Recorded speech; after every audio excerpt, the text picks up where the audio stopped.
I'm Jackson, and today I will be presenting all of my research on Janet Cardiff. Janet Cardiff is an installation artist, but particularly audio installation, which is super cool, and I didn't think was going to classify as a visual art medium, but it does, and you'll see why later when I show her works. But Cardiff was born March 15th, 1957 in Brussels, Ontario. So she's very local, which is honestly awesome. She's a Canadian artist currently living in British Columbia, which I get it. I wouldn't want to live in Ontario right now either. Mainly her works involve sound and collaboration with her husband, George Bruce Miller. We won't be talking a lot about Miller because Cardiff is the artist I'm focusing on today, but he's a big collaborator and he exists, so that's cool. Brussels, Ontario is a very rural area. It's pretty much empty. I'll probably pull up a map right now and show where that is in relation to Newmarket, where we currently are, but it's like basically Booneyville. During her studies in Edmonton, that's when she met her husband, and her first collaboration with him was on a film called The Guardian Angel. This film was pivotal. This is kind of what changed the direction of everything. This is when her work began to include more narrative sequencing, more experimentation with sound, and more movement.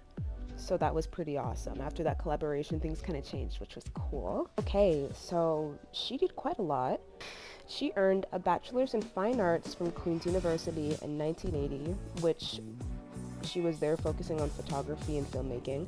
And then 3 years later, she earned an MVA, which is a master's in visual art, from the University of Alberta. So neither of her degrees came from Ontario. And that's completely fine. Now, in terms of stylistic elements, there's always an unsettling undertone to her installations. I'd say like maybe one or two don't have that unsettling element to it, but almost every other installation that she's worked on has this kind of ominous vibe that kind of, it makes you a little uncomfortable, but in a fun and safe way, you know, like kind of like a roller coaster. And she does talk about that in a later interview, how her installations are kind of like super downscaled roller coasters in a way. You get to experience and feel an emotion, but in a safe environment, you know, so you're not being hunted in like the woods. It's the same feeling, but it's contained and it's safe.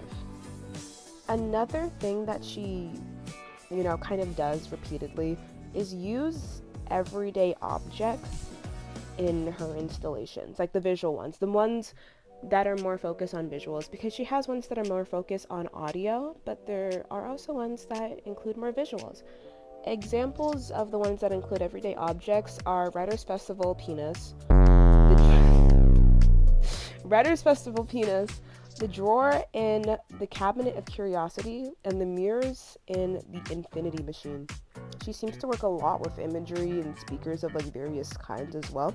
As for the places she uses, I have created two categories: space focus and object focus spaces. For example, the Carney is a very object focused piece because the room, like the piece is what's in the middle, obviously, because all of the lights are on that piece. The room is very simple. It's a white room that this is in. It's not anything too crazy, you know, so that's what I would classify as an object focus piece of hers. On the other side of the spectrum, we have Storm Room, which is definitely a space focused piece because there's no real main object. You kind of just experience the entirety of the room. I really like to focus on her space focused pieces because those are usually the ones with the most audio, and I feel like those are really fun to experience. I've never experienced one in person, but everything that I've watched has been absolutely spectacular, and I would love to experience one day. Anyway, one thing about Cardiff, though, she's going to use lights to her advantage in almost every one of her installations. I'm not even kidding. The way that she, like, obviously we're looking into the audio aspect of her work, right?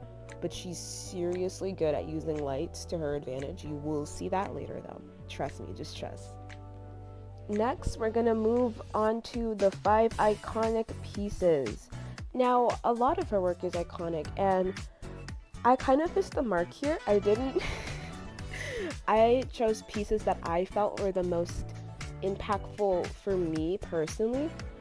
So, her forest walk, the very famous one, will not be here.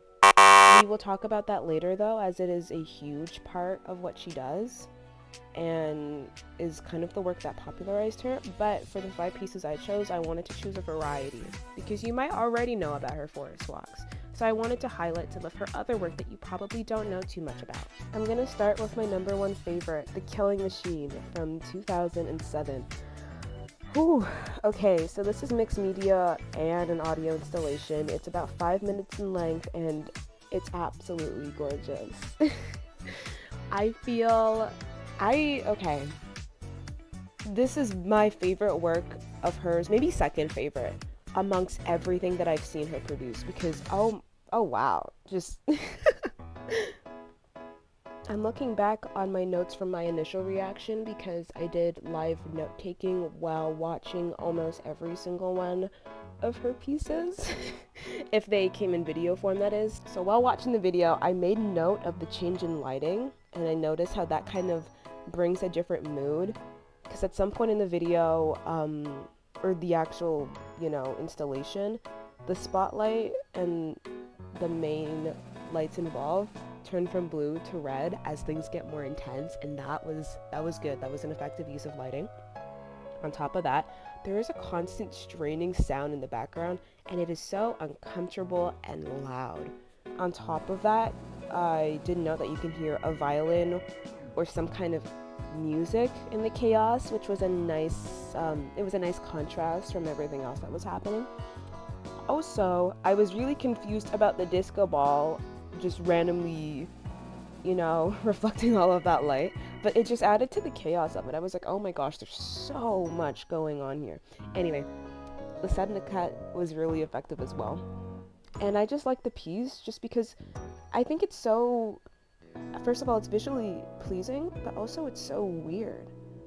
Because if you look at the setup, especially in the image that's on the website, why are we kind of in like a dentist setting, with like the laid back chair, the one that goes back, and then, but it's also in like a bedroom setting. You can clearly see the desk and the tiny like shelf and the chair. So it's a little confusing as to where exactly you are. It's kind of like a nice subtle juxtaposition because your bedroom's supposed to be a very comforting place. That's the place you go to at the end of the day, and that's a place where you're supposed to feel safe and relax in. A dentist's office is not that. It's uncomfortable. They're up in your face. They're in your mouth. It's odd. They're drilling into your teeth. Your gums are probably bleeding. The juxtaposition of... It's just like... That's so interesting. I just can't figure out as to why. That's really smart, though. She ate with that one. Let's move on to The Murder of Crows.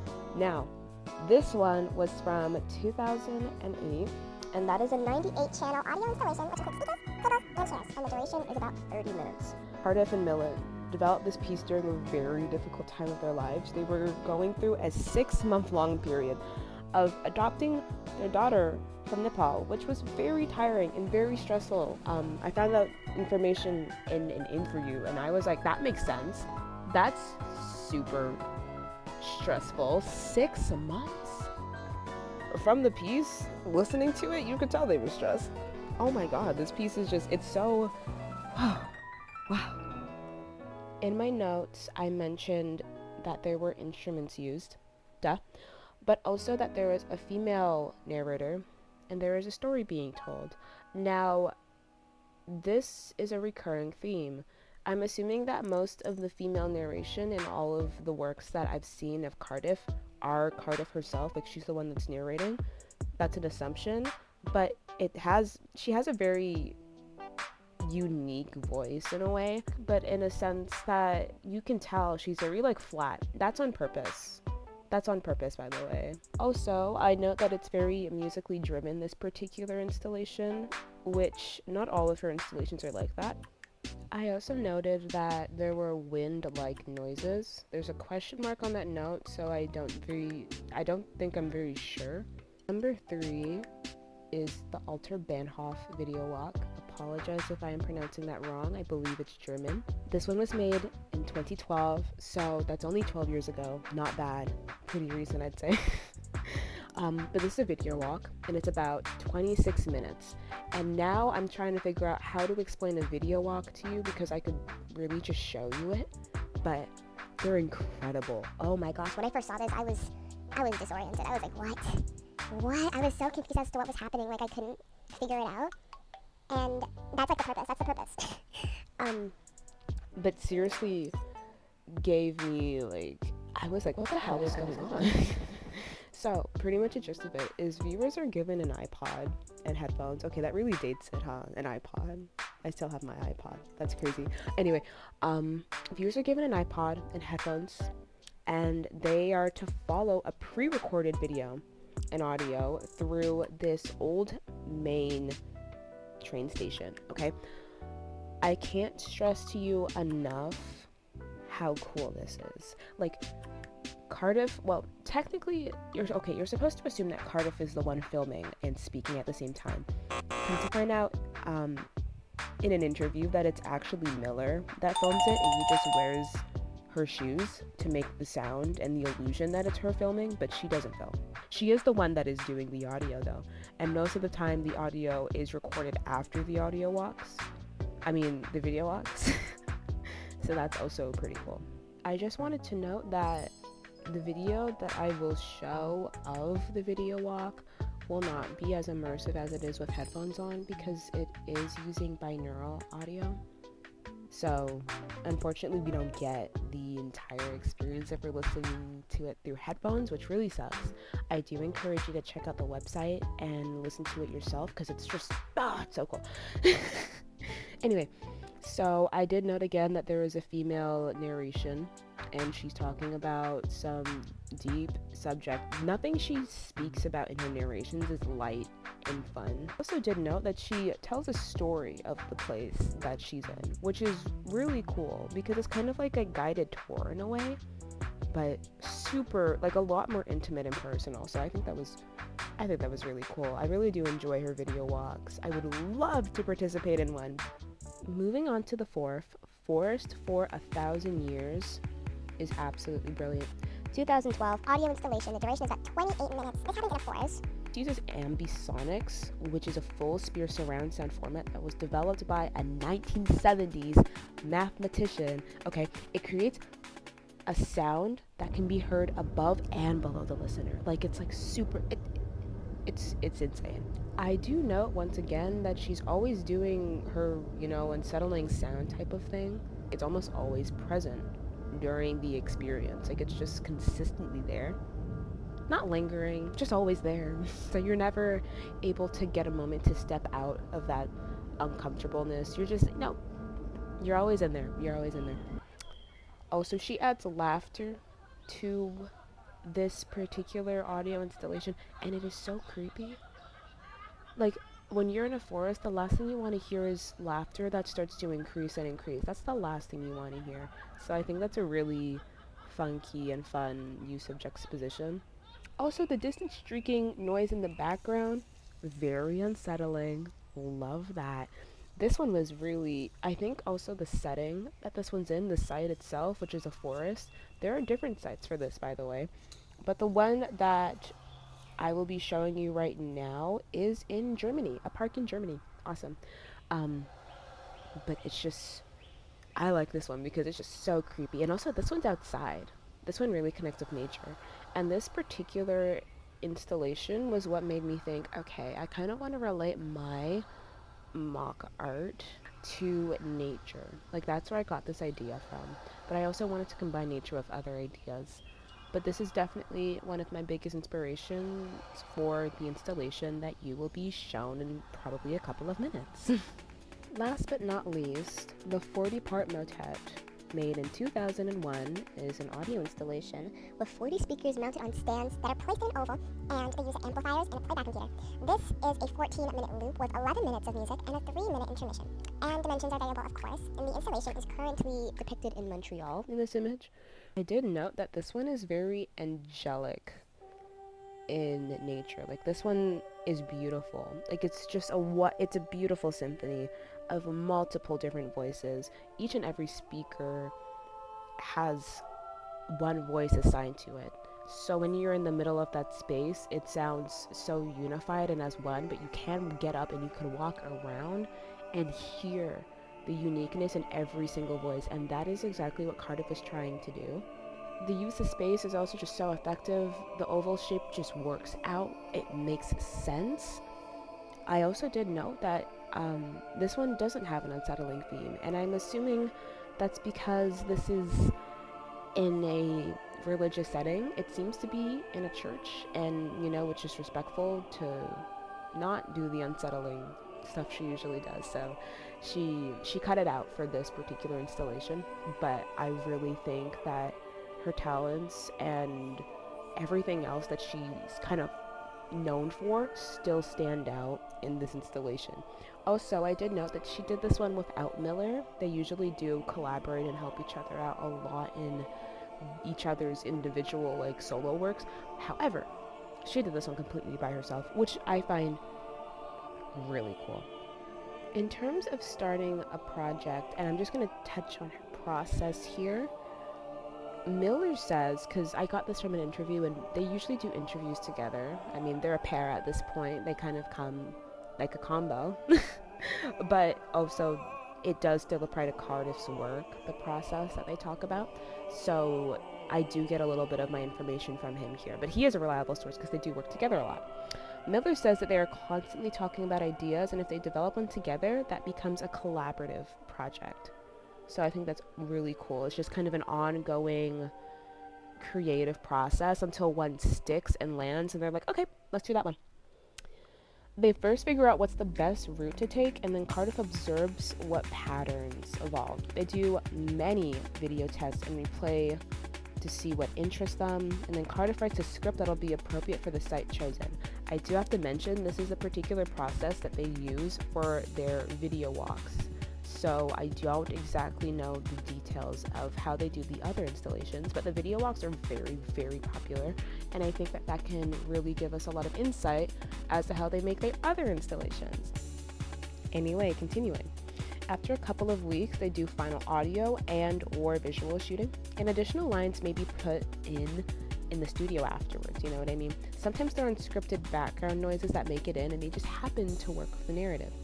Layering sounds comes last for them, which makes sense, to be honest, Cardiff often goes to the site first, though, to get inspiration from the site, and that's how the work kind of gets started. So it's not like she has an idea and then she finds the site first.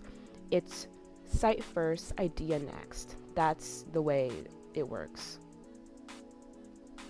They use a particular binaural system of recording and have a microphone in each ear to reproduce the sounds, but it doesn't work if you play it over loudspeakers. But when you play it on headphones, you're hearing exactly what the person who recorded it would hear. And as soon as I read that line in the interview, I doubled over and started bawling. Because I was like, I'm using speakers for my installation because I don't have headphones to give people. You're kidding me. I wanted to touch on the themes real quick in Cardiff's work. A lot of her audio walks, or video walks, include a lot of themes of memories, thoughts, and events. I mean, obviously, her narration is very connected to what she's feeling in the moment, and also just what's going around in her surroundings, if that makes sense. She's narrating what you will be seeing, or what she saw that maybe you won't see that she's seeing right now. And I think that's really awesome. I think that's super cool. The narrative is often focused on directions and experiencing the space that Cardiff is leading the viewer through. Super cool. And reality and disturbance between real and fictive. That is very prevalent in her work as well. And that's kind of the main point.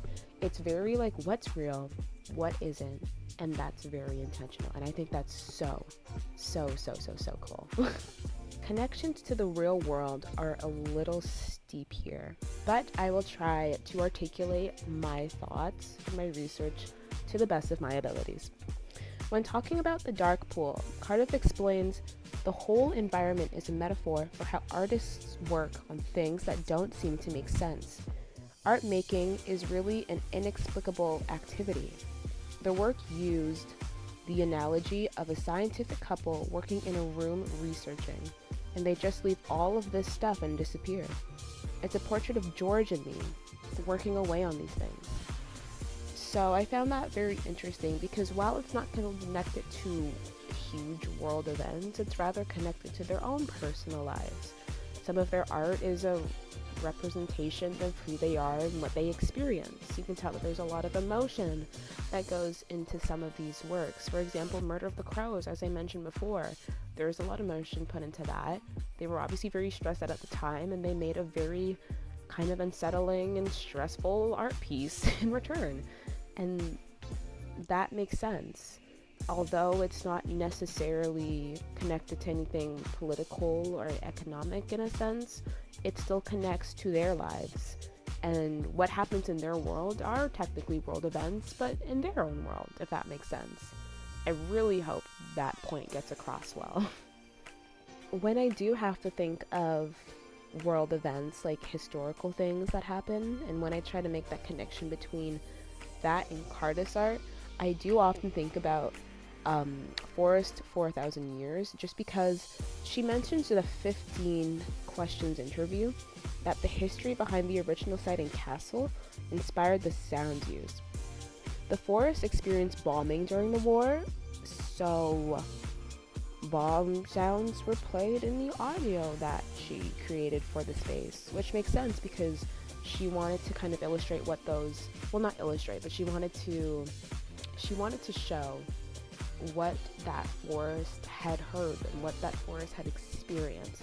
So she did do her research between the history of the site that she was working on, which makes sense knowing that her process is go to the site first and then create the sound. So she must have done her research as to what exactly happened, and then she decided to incorporate the bomb noises into the actual installation, which I think is very, very strong. In her own words, because of the site of a forest being in castle, we started to think about what this area of trees had heard over the centuries and work with the sounds in relation to that concept. As we all know, Castle was the site of horrific bombing during the war as well, so the site was very potent.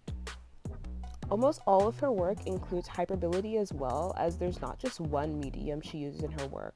Honestly, the one piece that comes to mind that doesn't have hyperbolity in it, I'd say, is probably Forest of 1,000 Years, and that's just because that is pure audio installation. Nothing else is happening, and there are no sculptures involved in that. In terms of stuff that does include hyperbolity, I'd say a good example is the Carney 2010 and the Cabinet of Curiousness also in 2010. I think those two are very strong examples of how she's very, like, she does a lot. She won't just do one thing. You will get an entire experience there. Obviously, she mixes a lot of mixed media and audio installation with machinery, which I feel like machinery in this case could qualify as sculpture. I'm not 100% sure though, but I'm going to say it is because it's something physical and it's art. So if not a sculpture, then what is it? I will take a moment to mention Paradise Institute and the postmodern art elements that are included in that piece. There's juxtaposition with the man being shot and then cutting immediately to music, happy, uplifting music. Well, not uplifting, but much more, it doesn't match the mood of a man being murdered just a moment ago. So that's very effective. I think that's very nice. Also, the layering of the sounds of the film and then the sounds in the theater that you're supposed to be immersed in is very, very smart. She does that very well. And in terms of the 40-part motet, I'd honestly say that the modern use of technology would make this a recontextualization rather than an appropriation, because she didn't necessarily change the piece of music, but rather transformed it into an audio installation that will be experienced in a new way in this century with modern materials. This is a recreation of a piece. I'm going to try not to butcher the name. Spem in Alum by Thomas Telles. That is the original piece that is being played here, and she has simply decided to let people experience it, have people experience it in a different way than they would have back in the 16th century when it was made. And I think that makes it a recontextualization rather than appropriation. But I am up for debate on that. I may have over-researched in terms of interview. I have only 3 interviews, which I know we were only supposed to gather one, but I felt like more would be better. One from 15 Questions, one from Artist Talk, and one from Border Crossings. Truthfully, some of that information was moved to different segments of this video because I found out that it would be more appropriate to put them there rather than in this interview segment. I will try to minimize it here in the best way possible so then I can share as much information that is relevant to Cardiff's work with you and that you don't get bored. In 15 Questions, we talk a little more about Cardiff's life growing up. So she grew up in Brussels, Ontario, right? She grew up in a rural area, as I mentioned before. Her growing up in a rural area made her very aware of sounds and how they affected a body. She says, a rustling bird in the leaves in a forest or a leaf falling makes your body go on alert and be aware of sound in a 3-dimensional way. Which, honestly, that take makes sense considering how much she uses sound to impact people. We also find out that she hates flute noises, which is really funny. Her and Miller have a very large sound bank, but they mostly go out and record the sounds that they use. So yes, there can be some use of effects in their work, but it's mostly stuff that they record on their own, which I took note of that. So then I use that in my own process, and I use a minimal amount of pre-recorded sounds from other people and go out and get the noises myself. Also, she doesn't manipulate the audio very often. It's usually just raw. She also says that good mics are an essential tool and they use various programs. For the mixing of stereo or binaural, it's digital programming. Now moving on to Border Crossings. This is going to be a long one. I will try to compress it down to the best of my ability. Please bear with me.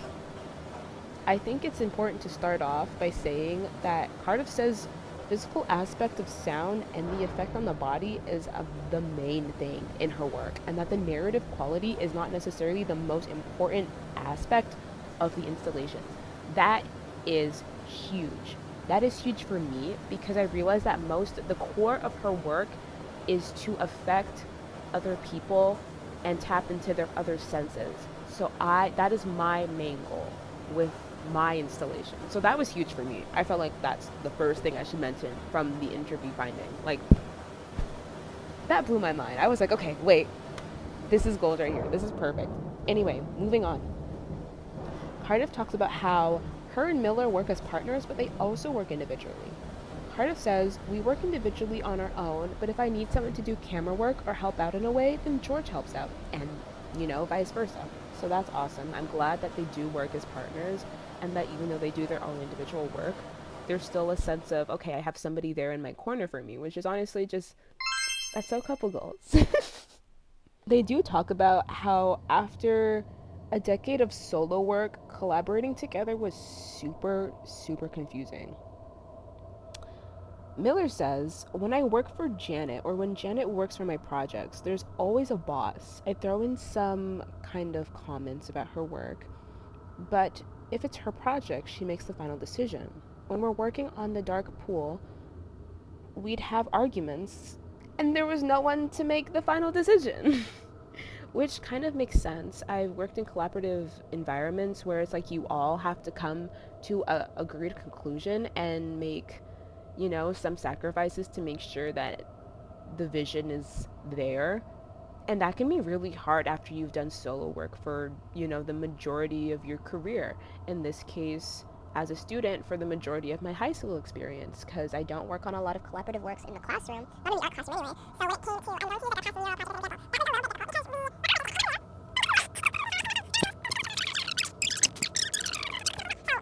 heavily relate to this here, heavily relate. Cardiff says it's like the real world becomes a film with a soundtrack. That's the way the audio walks work. I read in some recently published study how if you put an audio reference cue before you show someone a visual thing, people will see the visual thing more intensely, which I really want to know what study she was on about, because I would love to cite that in future works of mine, because that sounds insanely useful as an artist. There's also a lot of thought that goes into the narration of the audio walks, because the video that is taking up the site should match the narration. Cardiff has this to say about texture. A route has to be constructed so that it's got texture. It goes back to traditional media. It's like a drawing where the viewer will be affected by a particular type of texture.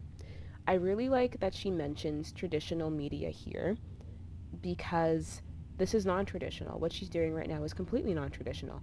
And it's nice to see that obviously no matter what type of art that an artist does, they usually are able to connect it back to traditional media, which I feel like is right in a sense. I feel like everybody should start with traditional media simply because that was what we had in the beginning before technology. I personally think that's important. Anyway, enough about me and my takes on traditional media, right? Let's move on. Both say in the interview that they aren't interested in being real filmmakers because they're not the best at conceptualizing and pre-visualizing. And I think that's really interesting because they do use film, but they have zero interest. They're not interested in becoming filmmakers. That's just not their thing, which I find really interesting. Another cool random fact about Cardiff is that she often talks about herself in the third person, and she loves Raymond Chandler, who is a novelist and screenwriter who is known for detective fiction. She also really likes film noir, which makes sense looking at Paradise Institution. Another interesting quote from Cardiff is this one in particular that really stood out to me. She says, aspect of experiencing art where you're taking out of yourself as a viewer. That made me think for a second. I thought that was a really strong quote from her. Also, some of her audio walks aren't successful because there's a lack of connection with the viewer. This is my first time making an audio installation, so I've definitely got to look at what she didn't do right and hope that I don't make the same mistakes as well. Learn from her mistakes so that I could create a better experience for my viewers. It also talks about the sense of fake intimacy that is set up by herself and her partner in these installations, particularly the walks. She compares it to the same intimacy that you get from a writer's voice when reading, which I think is really strong because this fake intimacy is not necessarily bad. It's quite common when you're looking at, creative and fictive work, all types of work, whether it's writing, whether it's film, or whether it's audio installations. It's this false sense of intimacy, but it makes sense. You should want to be connected and involved in what you're experiencing, otherwise it's kind of boring, and that means that it was unsuccessful. Cardiff also says a lot of people think it's the narrative quality, but it's much more about how our bodies are affected by sound. That's really the driving force. So once again, that reinforces that she is all about the reaction of the body of the viewer, not necessarily, like, the other stuff of course is important, but the main goal here is to affect the body. It's to get a reaction. And she does it quite well.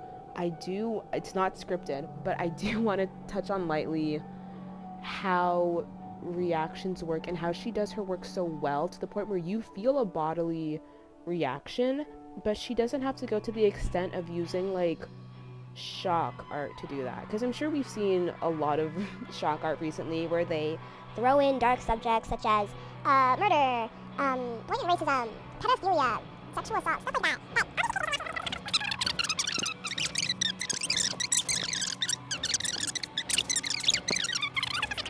Anyway, completely unscripted rant. Don't know if I'll keep that in, but let's keep going, shall we?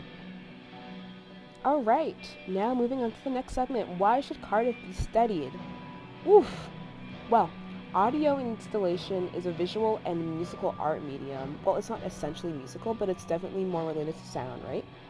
And I feel like that it's heavily neglected by the two art genres that they're kind of mixed with. It's not necessarily well recognized as a form of art amongst the visual artists, and they're also not really recognized amongst musical artists either. And I think that's very disappointing because it just has so much potential and it could be so abstract and so meaningful.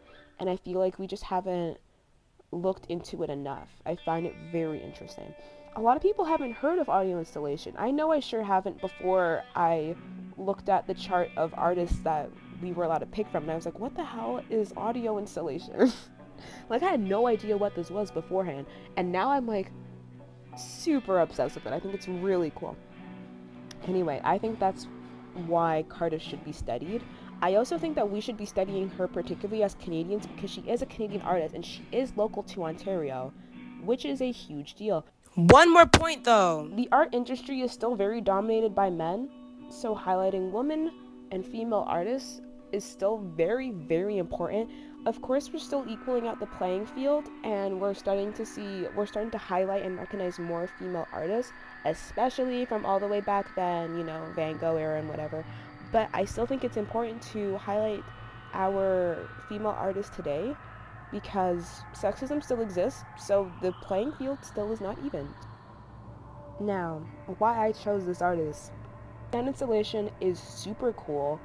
It's super funky. You get to play with sounds, but it's also visual in a way, and it's kind of like the dramatic and theater-esque elements of performance art because I was originally going to go with Marina Abramovic, like I did last semester in portfolio, but I decided, you know what, let's do something new because I've already done a performance art piece technically. I really want to experiment with this because as much as I'm going to have a lot of opportunities to do stuff like painting, because there's a lot of painters on the list that we could have chosen from. I could have done animation as well because I am going into animation. I could have done an illustrator. I could have done literally any other medium, but I don't know when the next time I'll be able to this easily create an audio installation that people will attend. Super excited to show you the installation that I have put together. I really hope you enjoy the installation that I've put together. I did my fair share of research, obviously, as I included in the entire video, but I did also quite a good bit of experimentation. So I really hope you enjoy and appreciate the work that I put into this. Thank you so much for watching, and I suppose I'll move on to the installation bit now. If not right away, then I hope you sit tight and be ready because hopefully it's going to be good.